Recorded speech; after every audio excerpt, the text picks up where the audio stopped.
Jackie for inviting me to talk about streams. It's a love of mine. I would probably rather be just about anywhere in the world. I would rather not be just about anywhere in the world rather than in streams in the middle of an Ohio summer. But I wanted to, again, like Hayes' topic, it's a very broad topic. But today I wanted to concentrate on biological corridors. In terms of biological corridors, you have to talk about riparian areas. So what is see if I can make this work. There we go.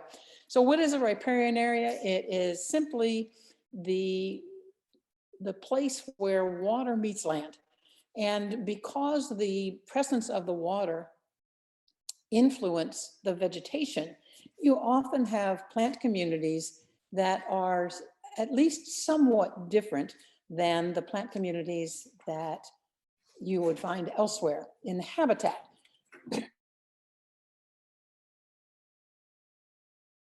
Flooding, to rapid current, to soil deposition around the roots, and things like that. These riparian areas have a lot of different ecological functions. They control the material flows and habitat, the organic matter input, the bank stability. Excuse me, sorry. Today, I'd really like to concentrate on this last one of providing wildlife habitat.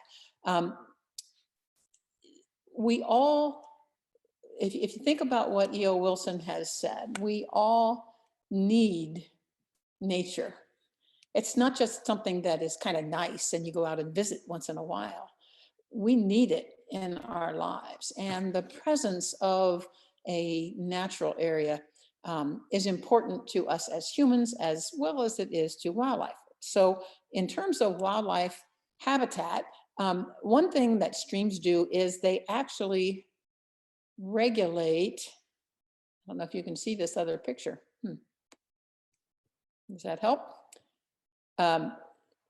You can actually regulate different conditions within the environment. So this stream that is wooded and shaded obviously is going to have a very different water temperature and wildlife community than this one, which is, you might even call it just a ditch, because that's all it's functioning as. It offers relatively little habitat for any kind of wildlife. So how do these riparian areas then provide habitat? Well, there are three key components that wildlife need to be able to survive. They need water, they need shelter, and they need food. And if you think about having a wooded riparian area, then this wooded riparian area offers all three of those to a lot of different kinds of wildlife. You might wish that they all looked like this, the beautiful waterfall surrounded by the green trees. Some of them are naturally very different, with maybe a wider stream with more non-woody vegetation. And most of them in our area, in the neck of the woods, at least small streams, look very much like this. However, they might also look like this, or like this, or like this, if you're in a farming community with a lot of erosive action, or streams where the waterway is farmed right up to the very edge. But don't leave out cities and towns. Here's a nice suburban stream running across the bottom of your screen, and you can see there are some trees in here, but look what's really close to the edge. You've got lawn, you've got tilled vegetable gardens, and not very much width of that forest as a buffer. And it can get worse, because in some suburbs, this is what the streams look like. Not much habitat there. And it's not a whole lot better here, because a lot of streams are in culverts that run underneath roads. Sometimes those culverts are badly managed. It can even be worse than that. This is Detroit, and these blue lines are streams that are buried. They're running in pipes underneath the city, essentially connecting to storm sewers, most likely. So there's no habitat offered there. And of course, as you get more and more urban, the chance that the stream will be buried gets higher and higher. This is the Chesapeake Bay watershed, and you can see in this urban area here in the center, 98% of the streams are buried, so they offer no habitat. However, that's not really what we want to talk about. Those urban areas are highly impacted, and their ability is severely challenged. But out here in this more suburban and rural areas, you still get this stream pattern where there's a possibility that streams can provide corridors and habitat protection. Uh-oh, what did I do here? Oh, there we go. And so what I wanted to really make you think about it, I'm not going to give you a whole lot of facts, but more just ideas is what I want you to come away with this from. So biological corridors, connectivity of habitats. On the left, this cartoon shows you a stream that has a fairly decent wooded riparian habitat versus this one where that doesn't have much woods on around much of the stream, and the habitats that are wooded, that are away from it, are not connected to it in much of any way. And so I want you to think a little bit about what a biological corridor is, and that brings us to landscape ecology. Essentially, landscape ecology is the study of spatial patterns in the landscape. And the three things that you think about in terms of what landscape ecology is all about is the matrix, which is the large, kind of what something different in a small area within that larger, and a corridor. And those are paths between patches. Uh-oh, it says my internet connection is unstable. Sorry about that. See if I can go back. When I was introduced to landscape ecology, the professor said, imagine what it'd be like to look at Earth from 50 miles up or 100 miles up. Well, what patterns would you see?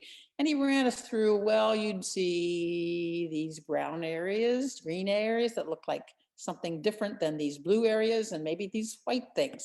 And then if you come down to a little bit closer, you might see patterns like this. This lighter green is the forests in North America, temperate forests, and in Central and South America, you have tropical forests that might begin to show up. In fact, yes, if you look at it at a little closer level, you can see this is more forested, this is more arid with either grasslands here in the center or shrub and scrub and desert out here in the west. Whoops, sorry. So that brings me to, okay, so landscape corridors, or sorry, biological corridors, and why are they needed? Well, this is a look at the vegetation of Ohio. We'll concentrate on Ohio back before Europeans came in. And what I really want you to notice, whoops, I might have to move this again, is that most all of these different types of habitat are forest. The things that are not forest, this yellow and orange, the grasslands, the freshwater marshes and fens and bogs and beaches. Notice where those are located. A few little prairies up here, a few little prairies. There's some little bogs up in here. There's some shoreline with beaches, but relatively upwards of 95% of Ohio was forested. So the matrix in this landscape was forest. Today, here's what we have. If you look at the landscape plateau, you will see a matrix that is fields. It's agriculture. The patches within our forested landscape pre-European settlement were grasslands and prairies and things like that. Today, the patches are the forests, the remnants of our ancient forests. The corridors that offer some sort of habitat between these patches are often the streams. And so why do we need them? In a nutshell, here's the amount of forest in our landscapes, whoops, in 1800 versus 1994. We need corridors because our habitats are becoming extreme and more so all the time. So what are the ecological function of these corridors? This connection allows organisms that live within them, and I say it both as plants and animals, to migrate or to disperse between patches. That also allows the organisms that live in them to exchange genetics with others of their species rather than becoming inbred. And that in itself, that genetic diversity can allow the preservation of small populations, even if there are normal fluctuations, which occur all the time in population size. And so that brings me again to the function of streams. This is a typical dendritic pattern of what a stream might look like, very, very common for our area with the streams down in the valleys, tiny little streams flowing to bigger streams and flowing even bigger streams. You can see this pattern in Cincinnati. Here's Cincinnati, the metropolitan area, in red over here. But look out here at Southwest Indiana. You can track the stream flow and their tributaries by the presence of the forest around them. And that is terrific. Bring it a little closer to home. Here is Miami University up here in the top left corner. And then running down here through the middle is 4 Mile Creek. And when you get a little bit closer like this, you can see that in some areas, these tributaries and 4 Mile Creek itself have a pretty good forested riparian buffer. And then in some areas, there's not much of a buffer at all. I doubt that these are providing much habitat. If you were going to establish a buffer as a wildlife corridor, then these are the concepts put forth by a lot of people. This is actually from the Natural Resources Council, that they suggest. Wide corridors are better than narrow. Corridors that are connected to each other are better than if they are separate. They should be placed in natural linkages, i.e. streams. 2 or more corridors are better than 1, and structurally diverse corridors are better than those with simple structure. So let's take a look at this, this landscape that I showed you earlier. Is it wide? Is this forested riparian buffer wide? Not so much. Is it pretty connected? No, you've got, some patches over here, then you've got grass and who knows what here. Are there multiple corridors? No. Is it structurally diverse? No, not so much, not with very little forest. So structural diversity comes from having a variety of plants of different species and different sizes primarily. So we fail. How about this one?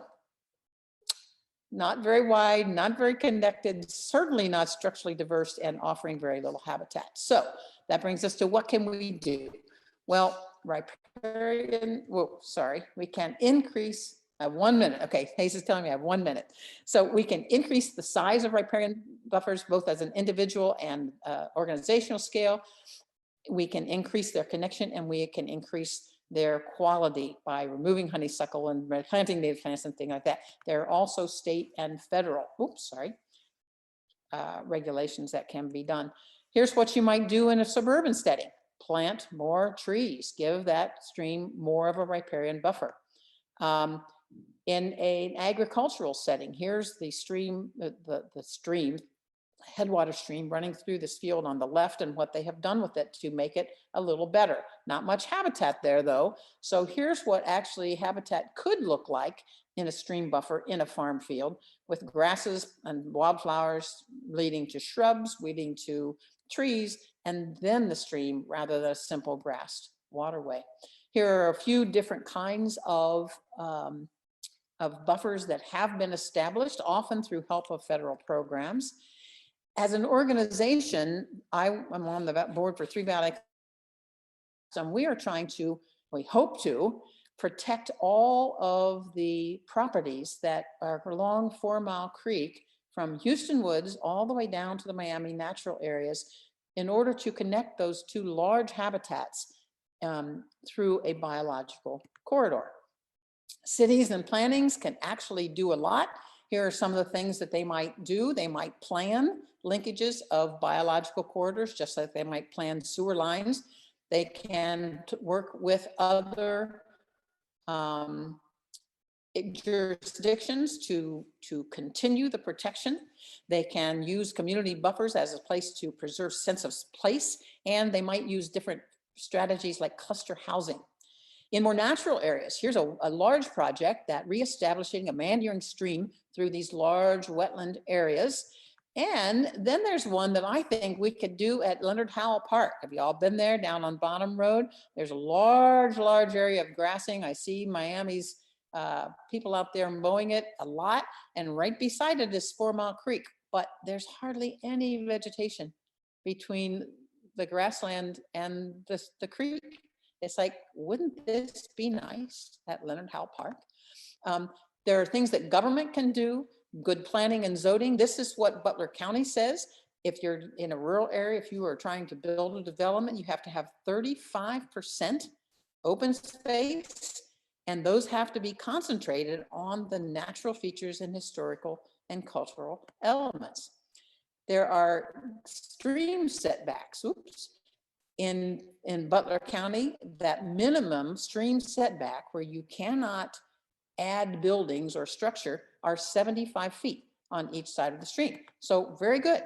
When you get to federal programs, there are the Conservation Reserve Program, the Conservation Reserve Enhancement Program, the Wetlands Reserve Program, all of which, help farmers primarily to increase the habitat on their own farms. So this is particular programs that are developed around the US by the Natural Resources Council, Conservation Service, that are available not just to anyone who owns land and is trying to help to preserve habitat. And one more slide, I simply want to show you and ask you, will it work? It can, yes, it can. These are all scientific studies that have shown that when you increase habitat along riparian areas, you increase the ability of plants and animals to move through those systems, which increases their survivability. So yes, that's it. All right, thank you, Donna.